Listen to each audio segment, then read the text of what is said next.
जय श्री महाकाल दोस्तों। मैं फिर से एक साधना लेके आया हूँ। और ये साधना जैसे कि आप लोग पहले से ही बड़े बूढ़ों से कहावतों में सुनते आ रहे हो कि बबूल के पेड़ से प्रेत प्रकट होता है। तो ये साधना 21 दिन की है। 21 दिन का ये टोटका है। इसमें कोई मंत्र नहीं है, खाली आपको प्रार्थना लगाने से ही ये सिद्ध हो जाता है। लेकिन ये साधना वही करे जो निडर व्यक्ति हो और जो नहीं डरता है, अन्यथा मत ना करें। अब बिना गुरु के ना करें, ठीक है। अगर आप ये साधना करते हैं, पहले आपको रक्षा कवच लगा लेना अपने ऊपर। बबूल के पेड़ का 21 दिन का टोटका। मित्रों, ऐसा माना जाता है कि देसी बबूल के अंदर प्रेत रहता है। यदि कोई इसको सिद्ध कर लेता है तो किस्मत चमक जाती है, लेकिन यह सत्य नहीं है।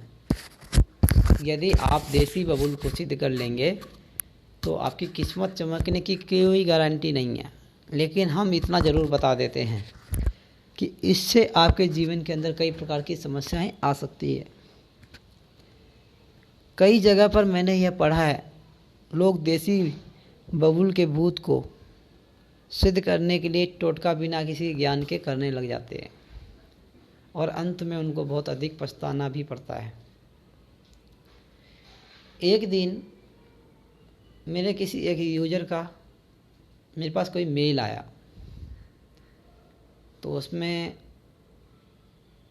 उसने लिखा हुआ था कि सर, मैंने बबूल के अंदर 21 दिन तक पानी डाला, उसके बाद भी कुछ नहीं हुआ। मित्रों, इस संबंध में मैं इतना ही कहना चाहूँगा कि यह टोटका ना करें, वरना आपकी जान भी जा सकती है। यदि आप तंत्र मंत्र के अंदर रुचि रखते हैं तो पहले गुरु अवश्य ही बनाएं और सारे काम गुरु की देखरेख के अंदर ही करें। बबूल के पेड़ का 21 दिन का टोटका। आमतौर पर बबूल का पेड़ घर से थोड़ा दूर देखना होता है। इस साधना के अंदर आपको बोतल लेकर शाम को 7 बजे या अंधेरा हो जाए उस बबूल के पास शौच के लिए जाना होता है और शौच को सच में ही करना होता है। शौच में से कुछ पानी बचाने के बाद उसको बबूल के पेड़ की जड़ों के अंदर डाल देना होता है। पानी डालने से पहले आपको यह प्रार्थना लगानी होती है। पानी डालने से पहले जो करते हो, जो पानी बच जाता है, ये प्रार्थना इस प्रकार आपको करनी है। ये पूर्ण साधना मैं बता रहा हूँ आपको 21 दिन का, ठीक है। तो जो लोग रुचि रखते हैं, जानकारी के लिए मैं दे रहा हूँ, और जो निडर साधक हैं और जो इनका गुरु हैं वही इस साधना को कर सकते हैं। बिना गुरु के ये साधना ना करें, गुरु से परमिशन लेके करें। प्रार्थना इस प्रकार करनी है। हे दानव देवता, मैं आपको सिद्ध करना चाहता हूँ, आप मेरी कमजोरियों को दूर करें। यह साधना आपको अमावस्या की रात से शुरू करना होगा। उसके बाद 10 दिन तो कुछ नहीं होगा, लेकिन उसके बाद अनुभव होना चालू हो जाएगा। ऐसा बड़े बड़े लोग बताते हैं, बड़े बूढ़े लोग बताते हैं, पंडित बताते हैं। जैसे ही 21वां दिन आएगा, एक दानव आपके सामने आएगा। उसका रूप बहुत ही भयंकर होगा। उससे आपको बिल्कुल भी नहीं डरना है। यदि आप उससे डर गए तो समझो मर गए। उसके बाद आपको वहीं खड़ा रहना है। फिर दानव आपसे पूछेगा कि आपको क्या चाहिए। आपको कुछ मांगना नहीं है, वरन आपको बोलना होता है, जब भी मेरे को आपकी ज़रूरत होगी तो आपको मेरी समस्या का समाधान करना होगा। फिर दानव भी आपसे वचन लेगा कि आपने मुझे जो सिद्ध किया है उसको किसी को बताना नहीं है। यदि आपने किसी को भी बता दिया तो आपकी मौत निश्चित है। कहा तो यहाँ तक जाता है कि यदि कोई व्यक्ति उनके वचन को तोड़ देता है या उसकी मदद से वो जितना भी पैसा कमाता है वो सारा चला जाता है। बबूल में पोटी आना अनिवार्य है, ठीक है। आपको एक नियम बनाना है, उतने टाइम पे आपको पोटी करनी है। उसे जो पानी बचेगा वो पानी आपको डालना है। डालने से पहले आपको, मैंने बताया, आपको प्रार्थना लगा के आपको करना है। ये होने लगता है अनुभव। एक यूजर ने मेरे को बताया, उसने बबूल की पेड़ की साधना की थी। उसे एक सर्प रोज दिखाई देता था। जैसे ही वह उस पेड़ के पास जाता था तो उसके रोंगटे खड़े होने लग जाते थे। अब उसे बहुत अधिक डर लग रहा था। वैसे इसके बारे में मुझे ज़्यादा जानकारी नहीं है, क्योंकि हम किसी भी प्रकार की सिद्धि नहीं करते हैं। लेकिन कई यूजर यह बताते हैं कि इस प्रकार की सिद्धि का वैसे तो कोई दुष्परिणाम नहीं होता है, लेकिन अधिकतर केस के अंदर कोई ना कोई गलती हो जाती है, जिसकी वजह से कई प्रकार की समस्या आ जाती है।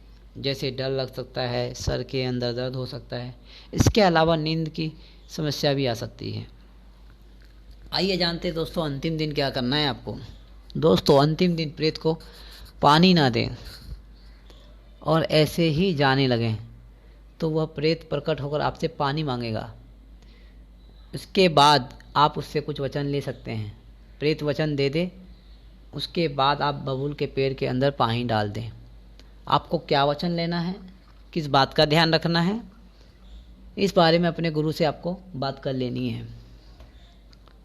और आइए हम जानते हैं बबूल के पेड़ की दूसरी विधि जानते हैं, दूसरी विधि से कैसे सिद्ध होगा। जैसा कि मैंने बताया कि आपको मैं इसका पूरा विधान बताऊंगा। ये साधना 40 दिन की है। वैसे तो ऊपर बताई गई विधि बहुत ही सरल है, लेकिन आपकी जानकारी के लिए बबूल के पेड़ को भूत से को वश में करने का एक विधि आपको और बता देते हैं। यह विधि आपको 41 दिन तक करनी होती है। यह प्रयोग आपको अमावस्या की रात से करना होगा। रात्रि 12 बजे आपको बबूल के पेड़ के नीचे जाना होगा। वहाँ पर जाते समय एक लोटा पानी का लेकर जाना होगा। आप बोतल भी ले जा सकते हैं। उसके बाद दक्षिण दिशा में बैठकर उसके नीचे दिए हुए मंत्र का जाप करना होता है। यह मंत्र आपको 51 माला जाप करना होता है। मंत्र जाप पूर्ण होने के बाद बबूल के पेड़ के अंदर पानी डालना होता है। इसके ऐसा आपको 41 दिन तक करना होगा। उसके बाद 41 दिन बाद आपको ये प्रेत सिद्ध हो जाएगा, वो प्रसन्न हो जाएगा। मंत्र मैं आपको बता देता हूँ। मंत्र इस प्रकार है, ओम भूतेश्वरी मम वश्यम कुरु कुरु स्वाहा। ओम भूतेश्वरी मम वश्यम कुरु कुरु स्वाहा। यह मंत्र मैंने आपको बता दिया हूँ। इस मंत्र से आप इस साधना को सिद्ध कर सकते हैं। और इस साधना को वही करें, बिना गुरु के आप ये साधना ना करें। जिससे ये साधना आपको प्राप्त हो, उनसे एक बार आपको संपर्क अवश्य कर लेना है।